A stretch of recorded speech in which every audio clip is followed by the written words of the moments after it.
Let's speak about godly character, continue. And now we're speaking about Yeshua and Shabbat. And now we need to see Yeshua in this context, that he did a lot of stuff on Shabbat. But that actually means that what he was doing on Shabbat was keeping Shabbat. He was not breaking Shabbat at all. But this is where he starts off talking about it. He says, you are the salt for the land. If salt becomes tasteless, how can it be made salty again? It is no longer good for anything except being thrown out for people to trample on. You are light for the world. A town hidden on a hill cannot be hidden. So he's talking about salt and he's talking about light. And if you look at the Beatitudes and you then look at the exposition of the last 6 commandments, he is speaking about this in the position where you would be speaking about Shabbat. So the question is, what does salt and light have to do with Shabbat? It has everything to do with Shabbat, because on Shabbat you put salt on the bread and you light the lamps. These are the most important lights that are lit in a Jewish house, or the Shabbat candles. So they get together in salt and light. And then he says that if the salt becomes tasteless, how can it be made salty again? Now, salt has 2 main attributes. The first is that salt gives taste and salt preserves. And on the other hand, the rabbinic attitude to when salt does not have any value is when it causes a rust, because when salt lands on metal, it causes a rust. So then he continues and he says that if Shabbat is salt and light, then you are the light for the world. So the light that you light on the Sabbath is not the light of the world. You are the light of the world. A town on a hill cannot be hidden. But we also know that he says, I am the light of the world. So how is he the light of the world and we the light of the world? Because of the menorah. Because the menorah has the central light from which all the other lights are lit. And that central light, as I said, is known as the shamash, as the servant. So all of the lights of the other 6 candles are lit from the central light, and therefore we are all lit from him. And why can I say that humanity is lit from Yeshua? Because 6 is the number of man, as we've discussed before. And therefore the 6 candlesticks that are there above and beyond the 7th are actually the 6 candlesticks that represent us. Likewise, when people light a lamp, they don't cover it with a bowl, but put it on a lampstand so that it shines for everyone in the house. In the same way, let your light shine before the people so that they may see the good things you do and praise your Father in heaven. So this, in effect, says that we should become the light of the world in terms of the Sabbath. Why? Because the Sabbath is the place where we are supposed to spend time with the scriptures. And the scriptures, that because the Torah is Yeshua, we know in the beginning was the Word, and the Word was with God, and the Word was God, and the Word became flesh and came to live amongst us. So Yeshua became this flesh that lives amongst us, and in that way he also is the light that is amongst us. So this light that is Yeshua then becomes us, because we are lit from him, so that people can see the good things that the Father does. And that is the work that is to be done on Shabbat, is to spend time with the scriptures and to have oneself lit as salt and light is lit. Remember the day Shabbat to set it apart for Elohim. You have 6 days to labor and do all your work. That word work in the Hebrew, the original Exodus 20, actually is the work with which you earn money. But the 7th day is a Shabbat for Adonai your Elohim. On it you are not to do any kind of work, not you or your son or your daughter, nor your male or female slave, not your livestock, and not the foreigner staying with you inside the gates to your property. For in 6 days Yahweh made heaven and earth, the sea and everything in them, but on the 7th day he rested. This is why Yahweh blessed the day Shabbat and separated it for himself. So you see what is happening here. He says we are to do no servile work. We are to do none of our professional everyday work, but it does not say that we are not to work at all. But then he says that it is Shabbat. And then it also says, that then we go to Hebrews 3 and 4 that we discussed before, where he actually says that we are to rest from our own works, and that we are to do the works that he has prepared for us. So this puts it all into a very specific perspective, because it also means that on the Shabbat we are prepared for the works that he is to do through us the entire week after that, and also on the Shabbat itself. So let's have a look. On Shabbat, during that time, Yeshua was walking through some wheat fields. His Talmudim, his disciples, were hungry, so they began picking heads of grain and eating them. On seeing this, the Prishim, the Pharisees, said to him, "Look, your Talmudim, your disciples are violating Shabbat." But he said to them, "Haven't you ever read what David did when he and those with him were hungry? He entered the house of Elohim and ate the bread of the presence, which was prohibited both to him and to his companions. It is permitted only to the Kohanim or to the priests." So they were rubbing out the heads of grain and eating this. The Prushim, the Pharisees, obviously lived in their own houses, and they had their stored up food, and therefore they could eat it without going and rubbing it out in the fields. And he, on seeing this, obviously thought, "You hypocrites, you have your food, but now these guys are not to pick for your food and eat it, because suddenly it becomes work. So they should have come here the day before and rubbed out this grain and left it along the side, and then come and picked it up on the Sabbath and then eaten it." So he says, but David, when he was hungry, he entered the tabernacle, because at that stage the tabernacle was still where Samuel was, and he ate the bread of the presence. The bread of the presence is meant only for the priests, and there are 12 loaves of the presence, and they represent the 12 tribes of Israel. David, when he was hungry, went and he ate that. That is not really allowed to anyone who is not a priest, but he went and he ate that with his companions because he was hungry. Yeshua is making a point here. He's saying, you're totally legalistic. David was hungry and he ate the bread of the presence. The law that says it is only for the priests, he broke. But no, this law is made for man and not man for the law. Therefore, when David and his companions are truly hungry, they have no other source of food, they can eat it.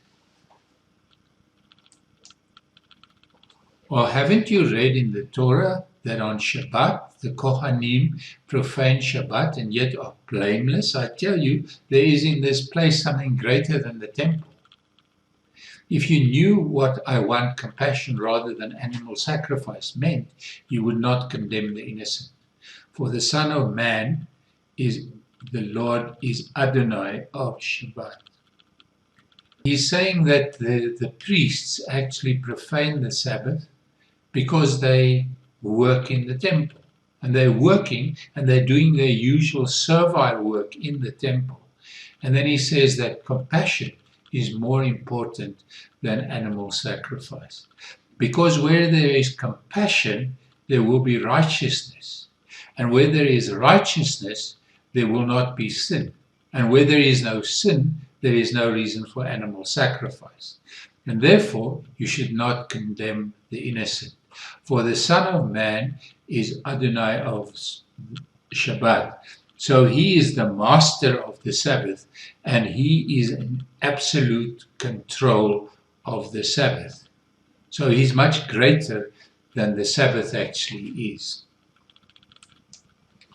Now let's just see what's written in Mark. That was Matthew. One Shabbat, Yeshua was passing through some wheat fields, and as they went along, his talmidim began picking heads of grain. The Pharisees said to him, "Look, why are they violating Shabbat?" He said to them, "Haven't you ever read what David did when he and those with him were hungry and needed food? He entered the house of Elohim when Aviatar was Kohen Gadol and ate the bread of the presence, which is forbidden for anyone to eat but the Kohanim, and even gave some to his companions. Then he said to them, Shabbat was made for mankind, not mankind for Shabbat. So the Son of Man is Adonai, even of Shabbat." Now, I'm going to tell you something that is quite obvious from these two texts that we have now read from Matthew and from Mark. Verbatim, they are very close to each other. It is only Evyatar who is now added in as Kohen Hagadol, as high priest, and then also the statement, so Shabbat was made for man and not man for Shabbat. So once again, Yeshua comes with this concept of the laws are there for man, and man is not there for the laws. So the laws are there to serve mankind, and mankind is not there to serve the laws. And see how important this statement is, because he's actually saying that legalism is not in order. That is actually what he's addressing here. He's saying you're totally legalist in your attitude to the Sabbath. Then he puts it in this context of the Sabbath was made for man and not man for the Sabbath. And that could also read the Torah was made for man and not man for the Torah, because he's, in a manner of speaking, he's saying exactly that. So the Son of Man, who is Yeshua, is Adonai, even of Shabbat. So he is the master of everything, even the Sabbath. You cannot drive away darkness with more darkness. Only light can do that. Hate cannot remove hate. Only love can do that. And what I'm actually asking is, isn't Yeshua telling us here that the heart of the Torah, having the Torah not intellectually in your head, but through the Ruach in your heart, teaches you compassion, teaches you loving kindness, while still keeping the Torah. But it is not, I sit in my house, eat my cake and cream, while watching if you, whom I should have served with food, do not perhaps pick up food because you're hungry, so that I can now punish you with the Torah. Would it be true to say this is also a message that Yeshua is giving here? That's exactly the message he's giving. Because the entire Torah is summarized into this: you must love your neighbor as yourself, and you must love the Lord your God with all your heart and all your soul and all your resources. So it is summarized. When it is not loving, it actually means that it is not the true Torah. Going on from that place, he went into their synagogue. A man there had a shriveled hand. Looking for a reason to accuse him of something, they asked him, "Is healing permitted on Shabbat?" But he answered, "If you have a sheep that falls in a pit on Shabbat, which of you won't take hold of it and lift it out?" He's actually putting it into a context. He's saying that if an animal is in trouble, will you take it out of the pit on the Sabbath? So if a human being is in trouble, will you take the human being out on the Sabbath? he's not really answering him, but he is answering them.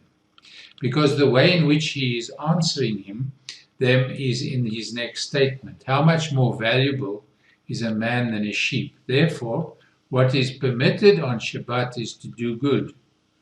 Then to the man he said, hold out your hand. And as he held it out, it became restored, as sound as the other one. But the Prushim went out and began plotting how they might do away with Yeshua.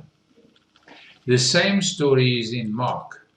And there are the small differences that exist in these two Gospels that are also interesting. Yeshua went again into a synagogue, and a man with a shriveled hand was there, looking for a reason to accuse him of something. People watched him carefully to see if he would heal him on this Shabbat.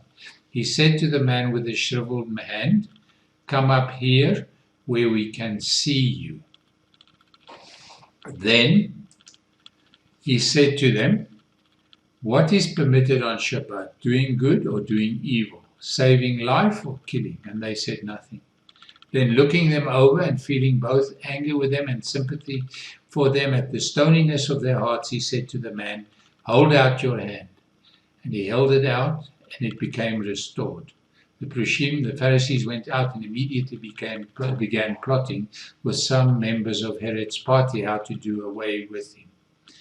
Again, if you look at this, you can see that word by word, portions of this are exactly the same as the statement in the book of Matthew. But there are some things that are added in. The gist of it is exactly the same. Again, he's saying, what should you be doing on the Sabbath? You should be doing good. You shouldn't be doing evil. Now, and then he says saving a life or killing, because he's now saying that healing is actually doing good, and not healing is killing. It is doing what is evil. And he puts those into the context of healing a hand.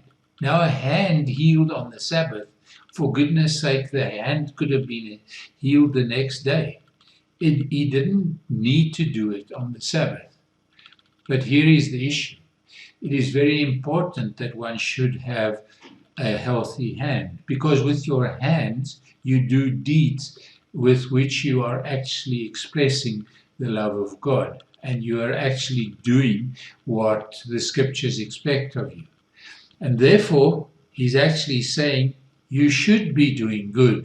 And then he heals on the Sabbath. And he's actually doing two things. He's healing the hand, he's doing good to the man, so the man is in a better position to work, but the man is also in a better position to serve God through his work now. And once again, it's this whole issue of entering the rest that then comes into this, where he's saying, I will heal him on the Sabbath, so that for all the Sabbaths that he has in the week, then the other 6 Sabbaths of the week, he can actually do what is good. And once again, they go out and they go plotting against him because of what they did.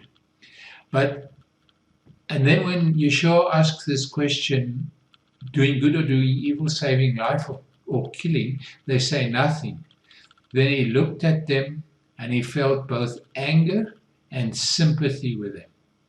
He had sympathy with them because they were the teachers of the law, and they didn't understand. They didn't understand that what they should be preaching is love, compassion, caring, and that even the Old Testament way of looking at this should be love, caring, compassion, because this is the law as far as he's concerned. And when the Lord himself heals on the Sabbath, for which he gave the law to Moses, because Moses saw him and no one has ever seen God, therefore the God that he saw was Yeshua, who gave the commandments. He says that so he has sympathy with them because of the stoniness of their heart, but he's also angry with them. He's angry because they do not understand the scriptures that they are preaching so avidly. So they do not understand that the Sabbath was always intended for doing good. The Sabbath was always intended for healing a hand that is lame. The Sabbath was made for man, not the man was made for the Sabbath. Yes. Can you go slightly deeper into analyzing that statement? Well, these guys are rubbing out corn, and they're getting food for themselves on the Sabbath, but they're doing it in a way that is strictly. If you look at this Torah very strictly, they're actually breaking the law. And Yeshua is actually also saying that when David ate the bread of the presence, he was also breaking the law. And when the priests are in the temple on the Sabbath, they are breaking the law. And yet the law says that they are to be there. So he actually is saying that when David ate the bread of the presence, he was keeping the law. He was not breaking the law. And he's speaking about this in an Old Testament context, because the people he's dealing with are all Old Testament people, and these people didn't know anything about the New Testament yet at all. So this is all Old Testament stuff, and then he's saying that man was not made for the Sabbath. The Sabbath was made for man. Now, that means that Sabbath is there to serve us. Whatever happens on the Sabbath is meant to serve man. Man cannot abuse it to serve himself, but it is God serving us on the Sabbath. Because on the Sabbath, the Lord comes to us with the Torah. He comes to us with the scriptures, and he offers us the scriptures, and he teaches us how we are supposed to be living the rest of the week. And in a way, he's actually telling us, today when you hear this voice, which you hear on the Sabbath, do not harden your hearts as they did, but hear the voice and obey it, so that you will do the works that have been prepared for you by my Father who is in heaven.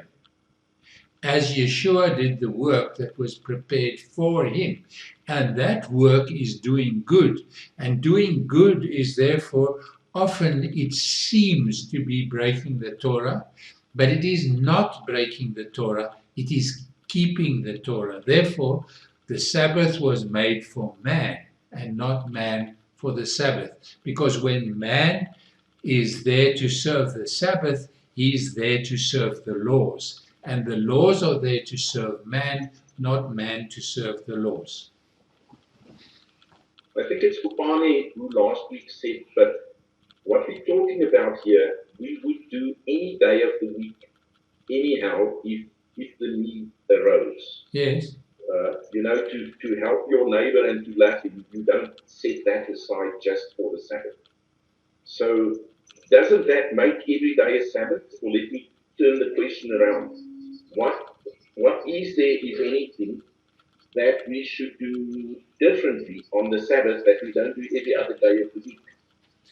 Well, on the Sabbath we should. The thing is that the Sabbath is not meant for earning money.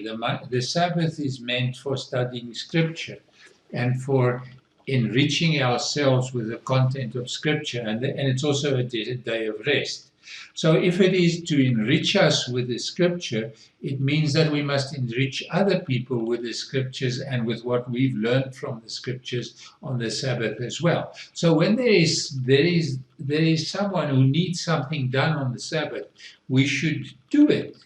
We should not be caught up in not doing it, but that primarily the Sabbath is there for us to rest, to spend time with our family, and to spend time with the Scriptures, and to find new ways of making the Scriptures work for everybody. So it's not, the Sabbath doesn't become useless and doesn't disappear because it is in this way, shape, or form. But the Sabbath is not, we are not there to serve the Sabbath. So the law is not what it's about. It's about the Lord serving us and us serving other people. So you started off tonight by saying on the Sabbath you will not do your servile work. Yes.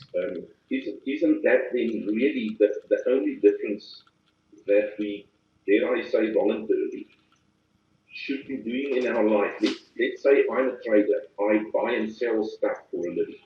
Yes. Then on the Sabbath I don't do that. Yes. For the rest, on the Sabbath I'll have the same loving kindness that I have on other days. But Yes. because on the Sabbath I'm not buying and selling, I can do what you just said, spend more time with Papa's words, spend more time with my family, spend more time with the community and so on. Would that be correct?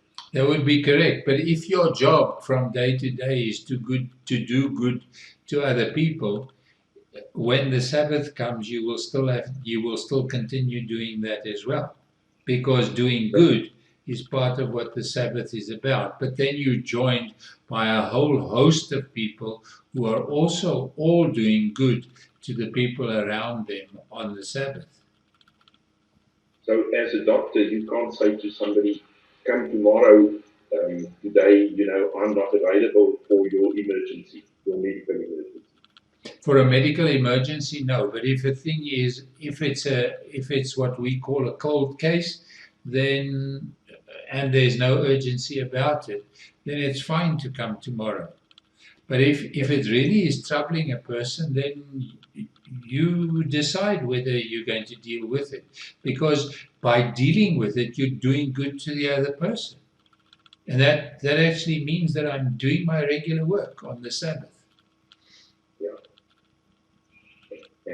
I'm trying to understand the Sabbath is there to serve men, not men to serve the Sabbath. Yes. Yes.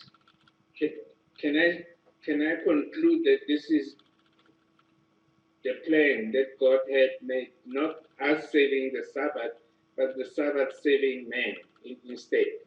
Yes. I'm looking at the example of you not attending to a patient who comes on the Sabbath for attention. You say, no, come the next day. Yes. So you are making now the Sabbath you're making men to serve the Sabbath instead of the Sabbath to serve men. No, because I'm also a man. I'm also entitled to rest. So if a thing really is not urgent, then that's fine for me to say, come tomorrow. But you see, if the person is right there next to me and it's no trouble to do this, then I'll just do it. Get it over and done with. So can I conclude that the Sabbath is not just this particular day? It is, as Jay has said, it's supposed to be every moment of our lives.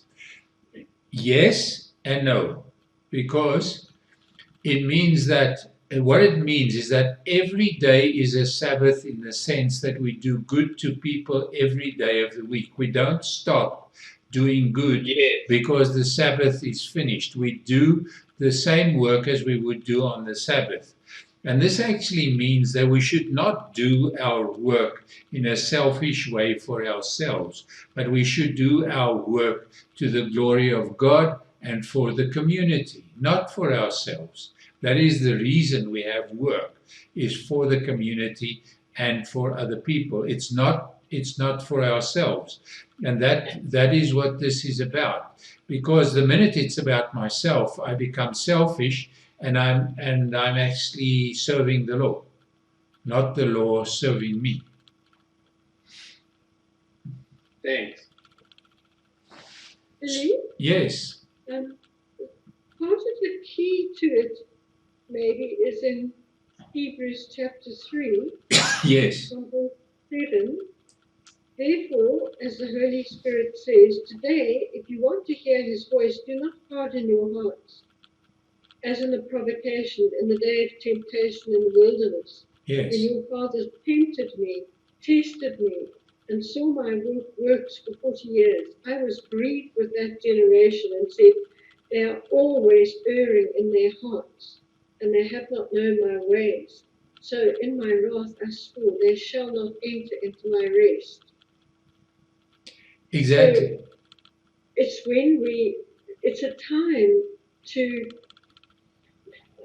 the first time that the Sabbath was celebrated was after the creation was completed. Mhm. So it's, in some sense, it's a celebration of God's creation Yes. and of God himself, what he's done for us. But it's also time to hear him so that we may enter into his rest. Yes.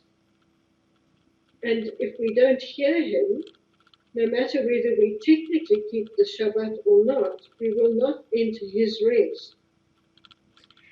And that actually means that we're keeping the Shabbat in vain, that it has no advantage for us to keep it at all. And you're right, yes. Because every day is to be a Sabbath. Because we rest from our works and do the works that he has prepared. Yes.